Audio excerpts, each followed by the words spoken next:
Today's topic will cover what? Today's topic will cover the ways of creating data frame objects and data frame structure using list और dictionary. ठीक है. अब क्या होगा यहाँ पर हम क्या करने वाले हैं. अब यहाँ पर हम क्या करेंगे, एक लिस्ट ऑफ डिक्शनरीज ऑब्जेक्ट बनाएंगे कुछ डिक्शनरीज की लिस्ट से. अब डिक्शनरीज की लिस्ट से का मतलब क्या है, let us understand those first. सबसे पहले तो देखो इन्होंने इंपोर्ट किया हुआ है, उसके बाद इन्होंने 4 डिक्शनरी ले रखी हैं, 1 2 3 और 4. Topper A, topper B, topper C, topper D. There are 4 dictionaries as you can see over here. Now these 4 dictionaries, they have given some key value pair in it. We can observe over here there is some key value pair which is given over there. अब देखो यहाँ पर इन्होंने क्या किया है, ये जो 4 डिक्शनरीज हैं इन चारों डिक्शनरीज को लिस्ट के फॉर्म में यहाँ पर लिख लिया है. अब लिस्ट के फॉर्म में कैसे लिखा इन्होंने, तो इन्होंने 4 topper A, topper B, topper C, topper D नाम के 4 डिक्शनरी बनाए थे. अब इन्होंने एक टॉपर्स नाम का वेरिएबल ले लिया और उस टॉपर्स नाम के वेरिएबल के अंदर उनकी ये जो चारों डिक्शनरीज थी उन चारों डिक्शनरीज को उधर एज अ लिस्ट पास कर दिया. अब उन चारों डिक्शनरीज को एज अ लिस्ट कैसे पास करेंगे, तो देखो इन्होंने क्या किया, स्क्वायर ब्रैकेट लगाया because it is an identifier of list. और वहाँ पर जो चारों उनकी डिक्शनरी थी उनके जो वेरिएबल्स थे वो वहाँ पर लिख दिए, topper A comma topper B comma topper C comma topper D. इस तरीके से इन्होंने लिख दिया. अब इन्होंने क्या किया, एक डेटा फ्रेम ऑब्जेक्ट क्रिएट करना था, तो टॉपर डेटा फ्रेम था तो TOPDF लिख लिया इन्होंने. और TOPDF में वही डेटा फ्रेम ऑब्जेक्ट क्रिएट करने के लिए क्या करना पड़ता है, PD dot data frame object data frame function.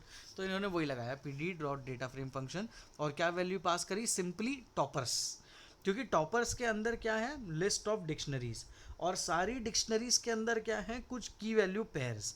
तो सारी की सारी चीज़ों को सिंपल एक उन्होंने लिस्ट में स्टोर करा दिया और उस लिस्ट को फाइनली प्रिंट कर दिया डेटा फ्रेम ऑब्जेक्ट बनाने के लिए. और वो लिस्ट के अंदर क्या था, वो लिस्ट के अंदर बहुत सारी डिक्शनरीज थी. जब आप इस तरीके का क्रिएट करोगे डेटा फ्रेम ऑब्जेक्ट, तो आपको एक चीज़ पता है कि जो भी कीज़ होती हैं, ठीक है, जो भी कीज़ होती हैं वो कीज़ किसकी जगह लेने वाली हैं, वो कीज़ जगह लेने वाली हैं कॉलम नेम की. ये चीज़ हम जानते हैं कि जो कीज़ है वो कॉलम नेम की जगह ले लेंगी. तो यहाँ पर कीज़ क्या क्या थी, रोल नंबर था, नेम था और मार्क्स था. तो जो रोल नंबर, नेम और मार्क्स है ये आपका क्या बन जाएगा, ये आपका कीज़ बन जाएगा. और उसके अंदर जो वैल्यूज़ है 115, 236, 304, 307, 422, पावनी, ऋषि, प्रीत, पौला, 97.5, 98, 98.5, 98, ये क्या होंगी, ये वैल्यूज़ होंगी. तो आप देख सकते हो ये वैल्यूज़ आपको यहाँ पर देखने को मिल रही हैं. ठीक है. अब यहाँ पर आप देखो क्या कोई इंडेक्स था, कोई भी इंडेक्स यहाँ पर देखने को नहीं मिल रहा. When you are not getting any index, so what it will do, it will create an index that is a default one. तो डिफ़ॉल्ट क्या होता है, 0 1 2 3. तो एक डिफ़ॉल्ट इंडेक्स इसने यहाँ पर क्रिएट करके हमको दे दिया. ठीक है. बट हमको ये डिफ़ॉल्ट इंडेक्स नहीं चाहिए. अब हमने topper A, topper B, topper C, topper D नाम दिया है, तो ऐसा मान लो कि टॉपर ए सेक्शन ए के टॉपर का नाम है, उसके नंबर और रोल नंबर है. टॉपर बी जो है वो सेक्शन बी के टॉपर का है, टॉपर सी सेक्शन सी के, और टॉपर डी सेक्शन डी के टॉपर की डिटेल्स है. तो अब आपको क्या करना है, इंडेक्स में 0 1 2 3 4 तो प्रिंट नहीं करना. Now we want to do what, अब हम यहाँ पर section A, section B, section C, section D ऐसा प्रिंट करना चाहते हैं इंडेक्स के अंदर. तो क्या होगा, सिंपली आप जो कोड कर रहे थे आपको वैसा का वैसा कोड करना है. बट एक नई चीज़ अब आपको क्या करनी पड़ेगी, अब आपको यहाँ पर इस तरीके से इंडेक्स वैल्यू ऐड करनी पड़ेगी. क्योंकि इंडेक्स स्ट्रिंग है तो इन्होंने डबल कोट्स में इसको लिखा हुआ है. आप देख सकते हो index is equals to section A, comma quotes में सेक्शन बी, कॉमा कोट्स में सेक्शन सी, कॉमा कोट्स में सेक्शन डी. तो इस तरीके से जब इन्होंने लिखा और इस प्रोग्राम को एग्जीक्यूट किया तो आप देख सकते हो the output that we will be getting, that output will consist of column name that is axis 1 और एक्सेस 0 जो कि होगा इंडेक्स. तो ये सारी चीज़ें वहाँ पर आपको देखने को मिल जाएंगी. तो इस तरीके से एक इन्होंने एग्जाम्पल दिया हुआ है जिसके अंदर 4 डिक्शनरीज बनाई, चारों डिक्शनरीज को एक लिस्ट के अंदर सेव किया और उस लिस्ट को फाइनली प्रिंट किया. जब उस लिस्ट को फाइनली प्रिंट किया तो डिक्शनरी थी लिस्ट के अंदर, तो अब डिक्शनरी में क्या था, तो की वैल्यू पेयर था। तो हम जानते हैं कीज़ जो होती हैं वो कॉलम नेम की जगह ले लेती हैं, तो जो भी कीज़ थी वो कॉलम नेम की जगह उनने अपनी प्लेस अलॉट हो गई उनको। और उसके बाद जो वैल्यूज़ थी की वैल्यू पेयर में जो वैल्यूज़ थी वो वैल्यूज़ तो आपके एरे के फॉर्म में स्टोर हो जाएगी। पहले वाले एग्जांपल में यहाँ पर कोई इंडेक्स नहीं था, जब कोई इंडेक्स नहीं था तो यहाँ पर उसने सिंपली 0 1 2 3 4 ले लिया। हमने जब कोई इंडेक्स की वैल्यू डाल दी तो वहाँ पर आपको इंडेक्स भी देखने को मिल गया। ये चीज़ें यहाँ पर इन्होंने समझाई हुई हैं। अब एक एग्जांपल के थ्रू समझने की कोशिश करता है। Write a program to create data frame from a list containing dictionaries of sales performance of 4 zonal offices. Zone names should be the row labels. अब यहाँ पर इन्होंने क्लियरली बोल दिया है कि आपको एक डेटा फ्रेम ऑब्जेक्ट क्रिएट करना है जिसमें क्या होगी, जिसमें लिस्ट होगी जो कि डिक्शनरीज से बनी होगी। ठीक है, लिस्ट कंटेनिंग डिक्शनरीज, समझना, एक लिस्ट होगी इस तरीके की, उसके अंदर जो वैल्यूज़ होंगी वो सारी वैल्यूज़ क्या होंगी, वो सारी वैल्यूज़ डिक्शनरी होंगी, है ना। तो ये इन्होंने हमको यहाँ पर क्लियर कर दिया कि आपको एक लिस्ट बनाना है और वो लिस्ट में जो वैल्यूज़ होंगी वो सारी की सारी डिक्शनरी होंगी। चलो ठीक है, तो यहाँ पर हम देखो क्या करेंगे, हम 4 जोन्स, इन्होंने क्या बोला है, एक चीज़ स्पेसिफाई करी है, ये ध्यान देना, zone names should be the row labels.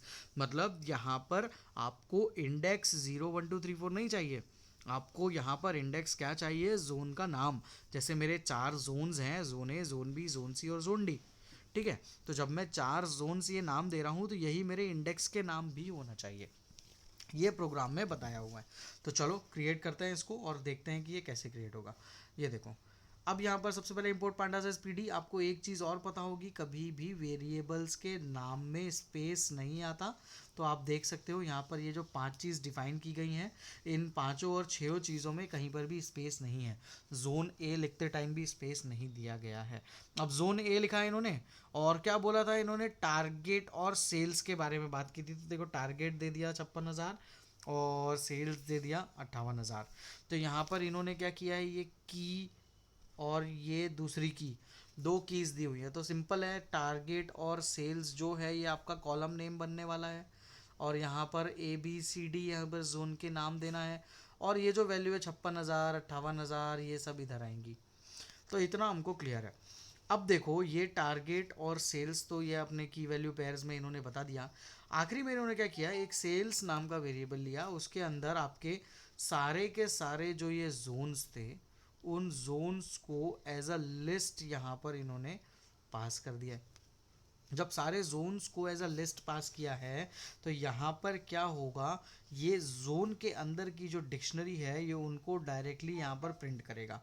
तो देखो क्या किया इन्होंने, सेल डीएफ नाम का एक डेटा फ्रेम बना लिया, और सेल डीएफ नाम के डेटा फ्रेम के अंदर इन्होंने क्या किया है, इन्होंने यहाँ पर sales P D dot data frame function लगा दिया, और जो वैल्यू थी वो थी सेल्स। तो सेल्स यहाँ पर इन्होंने लिख दिया है सेल्स को, और ये देखो ये सेल्स लिख दिया, और इंडेक्स उन्होंने बोला था zone names should be the row columns, row labels. तो यहाँ पर उन्होंने इंडेक्स भी दे दिया, zone A, zone B, zone C, zone D. That will make it clear. और जब इसको इन्होंने एग्जीक्यूट किया तो ये इस तरीके का आउटपुट आपको स्क्रीन पर देखने को मिलेगा। क्या ये वाला प्रोग्राम आपको क्लियर है? I am giving you a minute, आप 1 मिनट में इस प्रोग्राम को एक बार और थोड़ा सा देखो, थोड़ा सा और समझने की कोशिश करो उसको, फिर आगे बढ़ेंगे। 1 मिनट, मैंने गलत जगह क्लिक कर दिया, कोई दूसरे पेज पे आ गया हूँ मैं।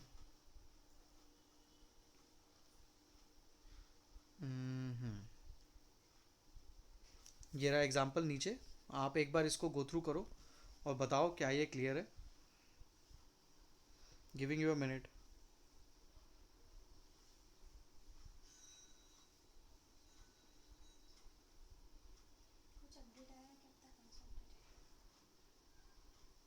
कहेगा सिक्योरिटी अपडेट होगा नहीं, तो बोल रहा है कि सिस्टम सिस्टम अपडेट, स्क्रीनशॉट लेके रख ले। सिस्टम स्टेबिलिटी हाँ, सिस्टम स्टेबिलिटी फिक्स दे रहा होगा कुछ। Fix wifi network and personal hotspot चलो, हाँ हो सकता है, जो भी हो कर लो अपडेट तो उसको। स्टार्ट, आगे बढ़ते हैं। देखो, अब यहाँ पर ये प्रोग्राम आप लोग एक बार और देखना समझने के लिए। अब देखो, इन्होंने एक और चीज़ क्या करी है। अब नेक्स्ट जो यहाँ पर आगे इन्होंने बताया हुआ है, इन्होंने क्या किया है, एक लिस्ट बनाई है और लिस्ट के अंदर लिस्ट बनाई है।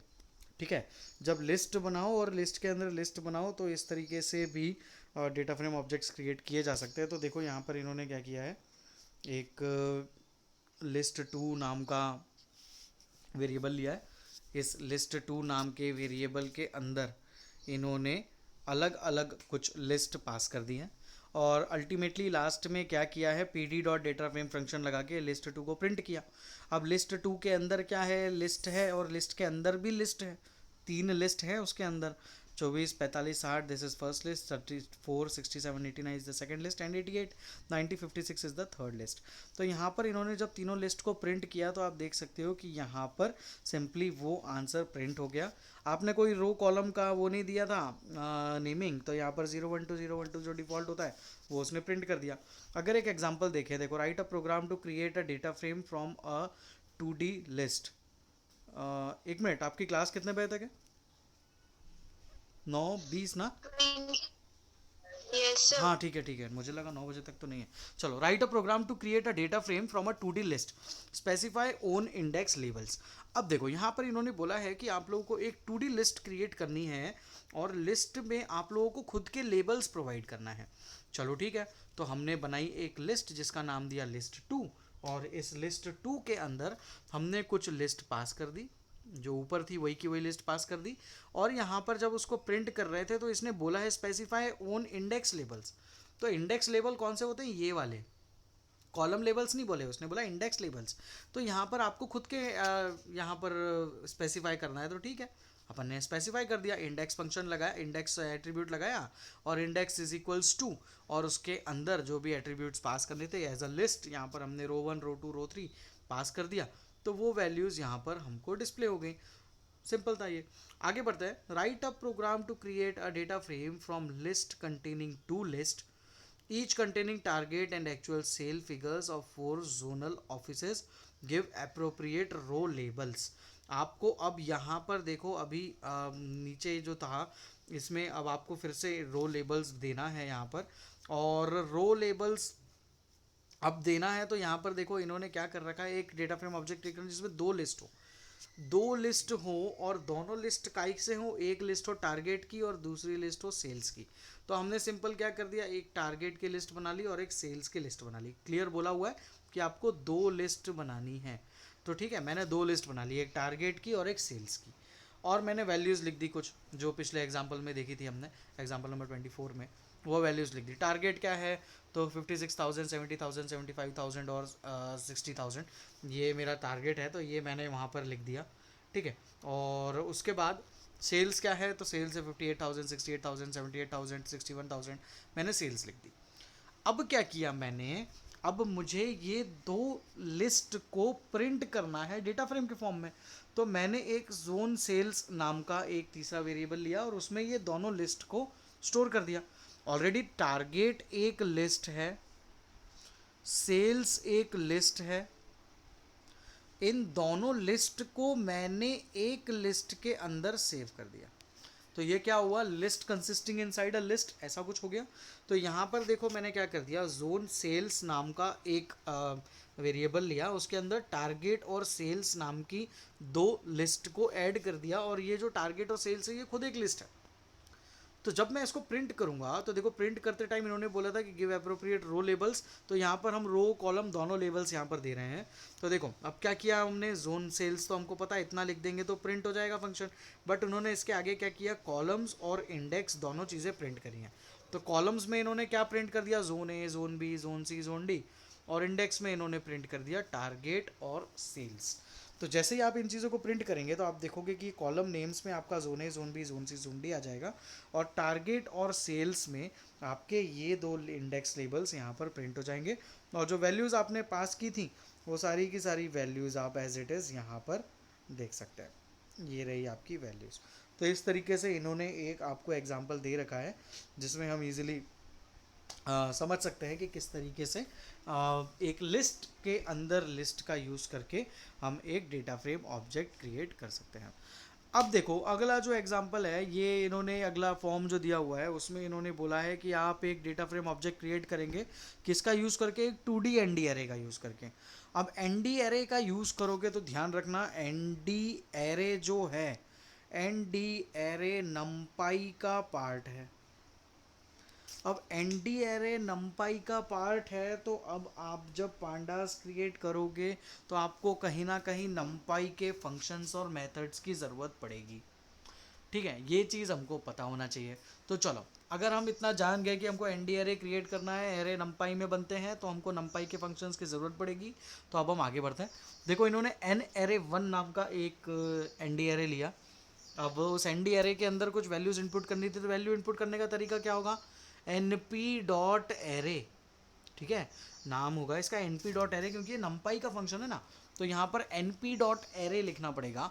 और यहाँ पर उन्होंने वैल्यूज़ पास कर दी 1 2 3 कॉमा 4 5 6। ये दो एरे पास कर दिए, एक 1 2 3 है, एक दूसरा 4 5 6 है। और कॉमा लगा के डेटा टाइप बताना था, नहीं बताते तो डिफ़ॉल्ट फ्लोट 64 वो ले लेता, पर इन्होंने डेटा टाइप भी बता दिया NP dot int 32। It depends, आप बताना चाहो तो बताओ, नहीं बताना चाहो तो मत बताओ, नो प्रॉब्लम एट ऑल। और जब इन्होंने इसका शेप चेक करना चाहो तो उन्होंने लिखा NARR1 डॉट शेप, तो उसका शेप आया 2,3। 2 नंबर ऑफ रोज, मतलब 1 2 3 4 5 6। तो यहाँ पर ये जो 2 है, ये 2 नंबर ऑफ रोज हैं, और 1 2 3 ये 3 नंबर ऑफ कॉलम्स हैं। ठीक है, तो ये 3 नंबर ऑफ कॉलम्स है। इसका शेप प्रिंट किया तो आंसर आया 2,3। ये है आपकी रो, ये है आपका कॉलम। तो यहाँ पर उसने उस चीज़ को प्रिंट कर कर बता दिया है कि ये आपकी रो है और ये आपका कॉलम है, ये रो और ये कॉलम। ठीक है, तो ये इन्होंने यहाँ पर क्लियर कर दिया है। अब जैसे कि इसको इन्होंने रन किया, डेटा फ्रेम ऑब्जेक्ट इसका क्रिएट किया, तो सिंपली क्या हुआ, 1 2 3 4 5 6 वैल्यूज़ आ गई। इंडेक्स और कॉलम आपने कुछ नहीं दिए थे, तो 0 1 2 और 0 1 जो डिफ़ॉल्ट होते हैं वो आ गए, और यहाँ पर जो वैल्यूज़ आनी थी वो वैल्यूज़ आ गई। तो डिफ़ॉल्ट यहाँ पर उसने क्रिएट कर लिया। बट अगर आपको यहाँ पर डिफ़ॉल्ट क्रिएट नहीं करना होता तो क्या करते आप, तो आप कुछ नेमिंग करते। तो यहाँ पर देखो, यहाँ पर उन्होंने नेमिंग कर दी, कॉलम में नेमिंग कर दी फर्स्ट सेकंड थर्ड, और इंडेक्स में नेमिंग कर दी ABC। जब इस तरीके से इन्होंने लिख दिया तो आप देख सकते हो कि यहाँ पर फर्स्ट सेकंड थर्ड और यहाँ पर ABC लिखा हुआ आ गया है। मतलब कि आप लोग खुद के कॉलम नेम्स और इंडेक्स लेबल्स डिफाइन कर सकते हो। प्रोग्राम्स सेम बनेंगे, बस आपको पता होना चाहिए कि एनडी एरे कैसे पास करते हैं, तो np डॉट एरे यूज़ करके। अब लिस्ट के अंदर लिस्ट कैसे पास करते हैं, तो पहले लिस्ट बना लो और एक फिर तीसरी लिस्ट बनाओ जिसके अंदर दोनों लिस्ट की वैल्यूज़ पास कर दो। अब डिक्शनरी के अंदर लिस्ट कैसे बनाते हैं, तो 4 5 डिक्शनरी बना लो और एक वेरिएबल ले लो और उसके लिस्ट के फॉर्म में वो डिक्शनरी के वेरिएबल्स लिख दो। तो किस तरीके से लिस्ट के अंदर लिस्ट बनती है, किस तरीके से डिक्शनरी के अंदर लिस्ट बनती है, किस तरीके से लिस्ट के अंदर डिक्शनरी बनती है, ये सारी चीज़ें अगर पता है तो हम लोगों को डेटा फ्रेम ऑब्जेक्ट क्रिएट करने में कोई दिक्कत आने वाली नहीं है। ठीक है, आगे बढ़ते हैं और देखते हैं आगे इन्होंने क्या बताया हुआ है। तो अब इन्होंने क्या किया हुआ है, एक NARR3 अब यूज़ किया हुआ है। अब इसमें देखो क्या चीज़ ये बताना चाह रहा है, यहाँ पर देखो, यहाँ पर इन्होंने ये जो एनडी एरे बनाया है, इस एनडी एरे के अंदर कुछ वैल्यूज़ पास करी, 1 2 और 3 वैल्यूज़ पास करी। पर देखो ये जो पहली वैल्यू है, यहाँ पर पहली वैल्यू क्या पास करी, 101.5 201.2, मतलब कितनी वैल्यूज़ पास करी, 2 वैल्यूज़ पास करी। अगले में पास करी 400 50 600 700, यहाँ पे कितनी वैल्यूज़ पास करी, 4 वैल्यूज़ पास करी। अगला 212.3 301.5 405.2, यहाँ पर 3 वैल्यूज़ पास करी। जब कभी आप एनडी एरे में इस तरीके की वैल्यूज़ पास करो कि वैल्यूज़ का काउंट अलग अलग आए, तो जब कभी वैल्यूज़ का काउंट अलग अलग आता है तो पाइथन पांडास इनको डिफरेंशिएट नहीं कर पाता और इन सब को एक साथ प्लेस कर देता है और एक सिंगल कॉलम ही क्रिएट करता है। नेमिंग आपने कुछ दी नहीं थी तो इसने नेमिंग यहाँ पर 0 ले ली है। तो यहाँ पर क्या होगा, जब आप ऐसी वैल्यूज़ दोगे जिनका कुछ नंबर ऑफ वैल्यूज़ फिक्स नहीं है, तो यहाँ पर वो सारी वैल्यूज़ को एक साथ लिख देगा और यहाँ पर सिंपली एक ही कॉलम क्रिएट करेगा instead of creating multiple columns. अब देखो इसका आप लोगों से पूछा है कि इस प्रोग्राम का आउटपुट बताना है, तो चलो देखते हैं। Import and pandas as P D, import NumPy as N P, ठीक है। ARR1 और ARR1 बनाया, NP डॉट एरे, चलो ठीक है। 1 2 3 तीन वैल्यूज़ पास करी हैं, तो इसका आउटपुट बताना है क्या आएगा। तो आउटपुट क्या आएगा, इंडेक्स और कॉलम दिया क्या नहीं दिया, और कितनी वैल्यूज़ हैं, 2 वैल्यूज़ है, तो 0 और 1 उसका कॉलम इंडेक्स होगा, और 11 12 13 14 15 16 ये वैल्यूज़ पास होंगी, और इंडेक्स क्या होगा 0 1 2, तो ये आउटपुट आना चाहिए। तो देखते हैं हम, तो देखो ये इन्होंने बताया हुआ है कि ये इसका आउटपुट इस तरीके से जनरेट हो जाएगा। उसके बाद इन्होंने क्या किया है, उसके बाद इन्होंने बोला है कि आप एक डेटा फ्रेम ऑब्जेक्ट क्रिएट करो, इस डेटा का इस्तेमाल करके, मतलब कि ऐसा दिखना चाहिए आपका डेटा जब आप प्रिंट करो, तो ऐसा डेटा दिखना चाहिए। तो सीधी सी बात है, आपको NP एरे बनाना है। अब NP एरे में क्या क्या वैल्यू पास करनी है, तो 101 113 124 130 140 200 115 216 217 वैल्यूज़ पास कर दी। इसको डेटा फ्रेम फंक्शन का यूज़ करके प्रिंट कर दिया, ना कोई इंडेक्स दिया ना कोई कॉलम दिया, तो यहाँ पर डिफ़ॉल्ट इंडेक्स और कॉलम ऑटोमेटिकली प्रिंट हो जाएगा। So this is how data frame objects are created. ये भी कोई इतने डिफिकल्ट नहीं होता है डेटा फ्रेम ऑब्जेक्ट्स क्रिएट करना, तो ये इन्होंने यहाँ पर बताया हुआ है कि कैसे क्रिएट करते हैं। We are short of time, 4 minutes 3 minutes बचे हुए हैं। ये टॉपिक जो 4th टॉपिक है, ये भी कोई इतना बड़ा टॉपिक नहीं है, इसको भी चाहे तो 3-4 मिनट में फिनिश कर सकते हैं, बट लेट इट बी, हम इसको नेक्स्ट क्लास में कवर करेंगे।